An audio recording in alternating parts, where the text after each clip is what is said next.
न्यायिक सक्रियता। क्या आपने न्यायिक सक्रियता अथवा जनहित याचिका के बारे में सुना है? आजकल न्यायपालिका पर चर्चा में इन दोनों शब्दों का अक्सर प्रयोग होता है।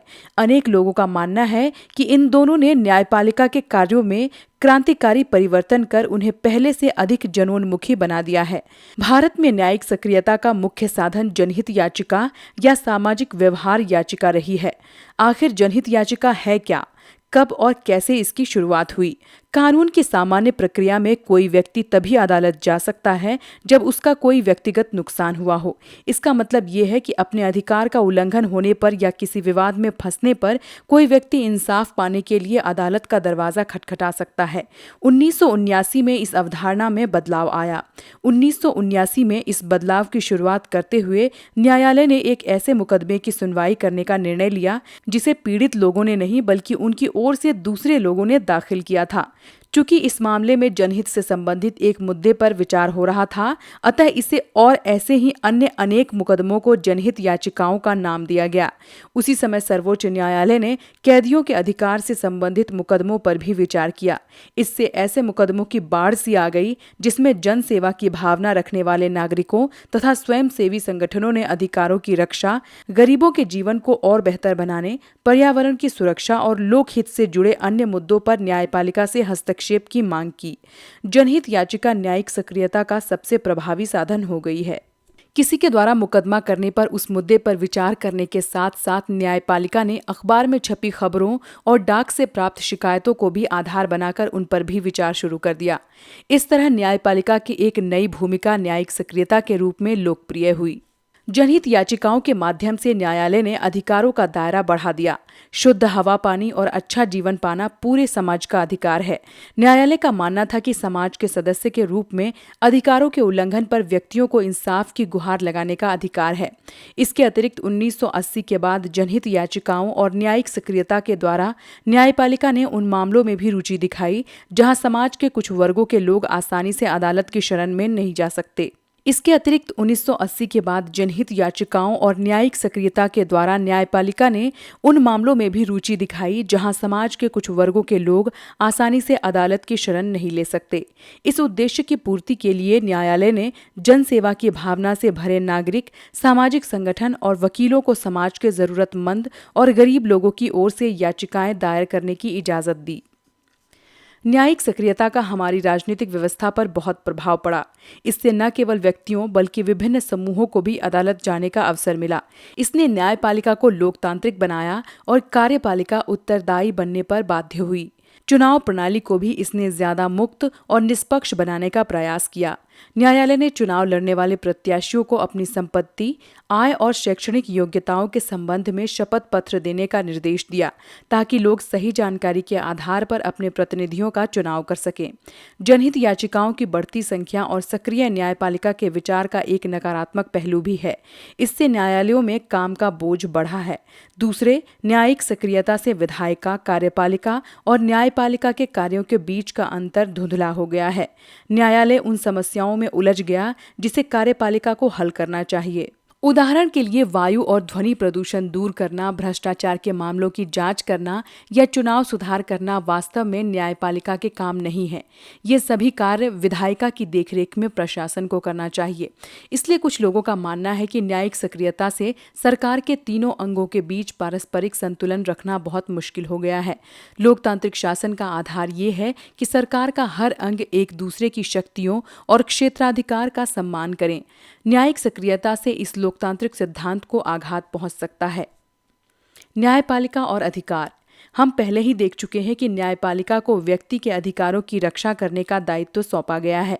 संविधान ऐसी दो विधियों का वर्णन करता है जिससे सर्वोच्च न्यायालय अधिकारों की रक्षा कर सके। पहला, यह अनेक रिट जैसे बंदी प्रत्यक्षीकरण, परमादेश आदि जारी करके मौलिक अधिकारों को फिर से स्थापित कर सकता है। अनुच्छेद 32 उच्च न्यायालयों को भी ऐसी रिट जारी करने की शक्ति है।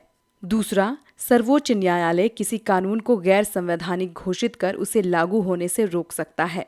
ये दोनों प्रावधान एक ओर सर्वोच्च न्यायालय को नागरिकों के मौलिक अधिकार के संरक्षण तथा दूसरी ओर संविधान के व्याख्याकार के रूप में स्थापित करते हैं। उपर्युक्त प्रावधानों में दूसरा प्रावधान न्यायिक पुनरावलोकन की व्यवस्था करता है। सर्वोच्च न्यायालय की सबसे महत्वपूर्ण शक्ति संभवतया न्यायिक पुनरावलोकन की शक्ति है। न्यायिक पुनरावलोकन का अर्थ है कि सर्वोच्च न्यायालय किसी भी कानून की संवैधानिकता की जांच कर सकता है और यदि वो संविधान के प्रावधानों के विपरीत हो तो न्यायालय उसे गैर संवैधानिक घोषित कर सकता है। संविधान में कहीं भी न्यायिक पुनरावलोकन शब्द का प्रयोग नहीं किया गया है, लेकिन भारत में संविधान लिखित है और इसमें दर्ज है कि मूल अधिकारों के विपरीत होने पर सर्वोच्च न्यायालय किसी भी कानून को निरस्त कर सकता है। इन तथ्यों के कारण भारत के संविधान में न्यायिक पुनरावलोकन शब्द का प्रयोग न होने पर यह शक्ति सर्वोच्च न्यायालय को प्राप्त है। इसके अलावा हमने सर्वोच्च न्यायालय के क्षेत्राधिकार का अध्ययन करते समय देखा कि संघीय संबंधों के मामले में भी सर्वोच्च न्यायालय अपनी न्यायिक पुनरावलोकन की शक्ति का प्रयोग कर सकता है। ऐसा करके वो किसी भी कानून को संविधान में निहित शक्ति के बंटवारे की योजना के विरुद्ध होने से रोकता है। मान लीजिए कि केंद्र सरकार कोई कानून बनाए और कुछ राज्यों को ऐसा लगे कि इस कानून का विषय तो राज्य सूची में है, तब वे सर्वोच्च न्यायालय जा सकते हैं। यदि न्यायालय उनसे सहमत हो तो वह उस कानून को असंवैधानिक घोषित कर सकता है। इस प्रकार सर्वोच्च न्यायालय न्यायिक पुनरावलोकन की शक्ति के द्वारा ऐसे किसी भी कानून का परीक्षण कर सकता है जो मौलिक अधिकारों का उल्लंघन करता हो या संविधान में निहित शक्ति विभाजन की योजना के प्रतिकूल हो। न्यायिक पुनरावलोकन की शक्ति राज्यों की विधायिका द्वारा बनाए गए कानूनों पर भी लागू होती है। रिट जारी करने की और न्यायिक पुनरावलोकन की शक्तियां सर्वोच्च न्यायालय को अत्यंत शक्तिशाली बना देती हैं। न्यायिक पुनरावलोकन की शक्ति का मतलब ये हुआ कि न्यायपालिका विधायिका द्वारा पारित कानूनों की और संविधान की व्याख्या कर सकती है। अनेक लोगों का मानना है कि इसके द्वारा न्यायपालिका प्रभावी ढंग से संविधान की रक्षा करती है और नागरिकों के अधिकारों की भी रक्षा करती है। जनहित याचिकाओं ने नागरिकों के अधिकारों की रक्षा करने की न्यायपालिका की शक्ति में बढ़ोतरी की है। क्या आपको याद है कि अधिकार से संबंधित अध्याय में हमने शोषण के विरुद्ध अधिकार का उल्लेख किया था? यह अधिकार बंधुआ मजदूरी, लोगों की खरीद फरोख्त और खतरनाक कामों में बाल श्रम पर प्रतिबंध लगाता है। लेकिन प्रश्न ये है कि जिन लोगों के अधिकारों का उल्लंघन होता है वे अदालत का दरवाजा कैसे खटखटाएं? जनहित याचिकाओं और न्यायिक सक्रियता से न्यायालयों के लिए ये संभव हो गया है कि वे ऐसे उल्लंघनों के मामलों पर विचार कर सकें। इससे न्यायालय ने अनेक मुद्दों पर विचार किया, जैसे जेल के अंदर पुलिस द्वारा कैदियों की आंखें फोड़ना, पत्थर की खदानों में काम करने की अमानवीय दशा, बच्चों का यौन शोषण आदि। इस प्रवृत्ति ने गरीब और पिछड़े वर्ग के लोगों के अधिकारों को अर्थपूर्ण बना दिया है। न्यायपालिका और संसद। न्यायपालिका ने अधिकार के मुद्दे पर तो सक्रियता दिखाई ही है, राजनीतिक व्यवहार बर्ताव से संविधान को ठेंगा दिखाने की प्रवृत्ति पर भी अंकुश लगाया है। इसी कारण जो विषय पहले न्यायिक पुनरावलोकन के दायरे में नहीं थे, उन्हें भी अभी इस दायरे में ले लिया गया है, जैसे राष्ट्रपति और राज्यपाल की शक्तियां। ऐसे और भी अनेक उदाहरण हैं जिसमें सर्वोच्च न्यायालय ने न्याय की स्थापना के लिए कार्यपालिका की संस्थाओं को निर्देश दिए, जैसे उसने हवाला मामले, नरसिंह राव मामले और पेट्रोल पंपों के अवैध आवंटन जैसे अनेक मामलों में सीबीआई को निर्देश दिया कि वो राजनेताओं और नौकरशाहों के विरुद्ध जांच करे। आपने इनमें से कुछ के बारे में सुना होगा। इनमें से कई उदाहरण न्यायिक सक्रियता के परिणाम हैं। भारतीय संविधान शक्ति के सीमित बंटवारे तथा अवरोध और संतुलन के एक महीन सिद्धांत पर आधारित है। इसका मतलब ये है कि सरकार के प्रत्येक अंग का एक स्पष्ट कार्यक्षेत्र है। संसद कानून बनाने और संविधान का संशोधन करने में सर्वोच्च है। न्यायपालिका उन्हें लागू करने तथा न्यायपालिका विवादों को सुलझाने और ये सुनिश्चित करने में सर्वोच्च है कि क्या बनाए गए कानून संविधान के अनुकूल हैं।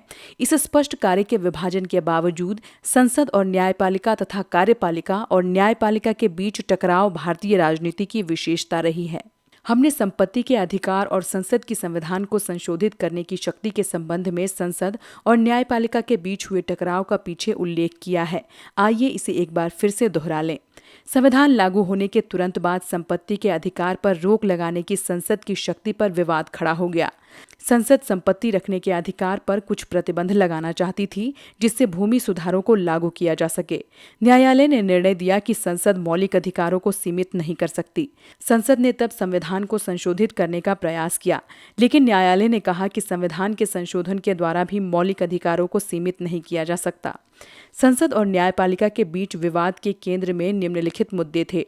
निजी संपत्ति के अधिकार का दायरा क्या है? मौलिक अधिकारों को सीमित, प्रतिबंधित और समाप्त करने की संसद की शक्ति का दायरा क्या है? संसद द्वारा संविधान संशोधन करने की शक्ति का दायरा क्या है? क्या संसद नीति निर्देशक तत्वों को लागू करने के लिए ऐसे कानून बना सकती है जो मौलिक अधिकारों को प्रतिबंधित करे? 1967 से 1973 के बीच ये विवाद काफी गहरा गया। भूमि सुधार कानूनों के अतिरिक्त निवारक नजरबंदी कानून, नौकरियों में आरक्षण संबंधी कानून, सार्वजनिक उद्देश्य के लिए निजी संपत्ति के अधिग्रहण संबंधी नियम और अधिग्रहित निजी संपत्ति के मुआवजे संबंधी कानून आदि ऐसे कुछ उदाहरण हैं जिन पर विधायिका और न्यायपालिका के बीच विवाद हुए। 1973 में सर्वोच्च न्यायालय ने एक निर्णय दिया जो संसद और न्यायपालिका के संबंधों के नियमन में बहुत ही महत्वपूर्ण हो गया है। ये केशवानंद भारती मुकदमे के रूप में प्रसिद्ध है। इस मुकदमे में न्यायालय ने निर्णय दिया कि संविधान का एक मूल ढांचा है और संसद सहित कोई भी उस मूल ढांचे से छेड़छाड़ नहीं कर सकता। संविधान संशोधन द्वारा भी इस मूल ढांचे को नहीं बदला जा सकता। न्यायालय ने दो और काम किए। संपत्ति के अधिकार के विवादास्पद मुद्दे के बारे में न्यायालय ने कहा कि ये मूल ढांचे का हिस्सा नहीं है और इसलिए उस पर समुचित प्रतिबंध लगाया जा सकता है। दूसरा, न्यायालय ने ये निर्णय करने का अधिकार अपने पास रखा कि कोई मुद्दा मूल ढांचे का हिस्सा है या नहीं। ये निर्णय न्यायपालिका द्वारा संविधान की व्याख्या करने की शक्ति का सर्वोत्तम उदाहरण है। इस निर्णय ने विधायिका और न्यायपालिका के बीच विवादों की प्रकृति ही बदल दी। जैसा कि हम पहले पढ़ चुके हैं कि संपत्ति के अधिकार को मौलिक अधिकारों की सूची से 1979 में हटा दिया गया और इससे शासन के इन दो अंगों के बीच संबंधों की प्रकृति बदल गई। फिर भी इन दोनों के बीच विवाद के कुछ बिंदु बचे हैं, जैसे क्या न्यायपालिका विधायिका की कार्यवाही का नियमन और उसमें हस्तक्षेप कर उसे नियंत्रित कर सकती है? संसदीय व्यवस्था में संसद को अपना संचालन खुद करने तथा अपने सदस्यों का व्यवहार नियंत्रित करने की शक्ति है। संसदीय व्यवस्था में विधायिका को विशेषाधिकार के हनन का दोषी पाए जाने पर अपने सदस्य को दंडित करने का अधिकार है। जो व्यक्ति विधायिका के विशेषाधिकार हनन का दोषी हो, क्या वो न्यायालय की शरण में जा सकता है? सदन के किसी सदस्य के विरुद्ध स्वयं सदन द्वारा यदि कोई अनुशासनात्मक कार्रवाई की जाती है तो क्या वो सदस्य न्यायालय से सुरक्षा प्राप्त कर सकता है? ये मुद्दे अभी भी सुलझ नहीं पाए हैं और दोनों के बीच विवाद का विषय बने हुए हैं। इसी प्रकार संविधान ये व्यवस्था करता है कि न्यायाधीशों के आचरण पर संसद में चर्चा नहीं हो सकती, लेकिन अनेक अवसरों पर संसद और राज्यों की विधानसभाओं में न्यायपालिका के आचरण पर उंगली उठाई गई।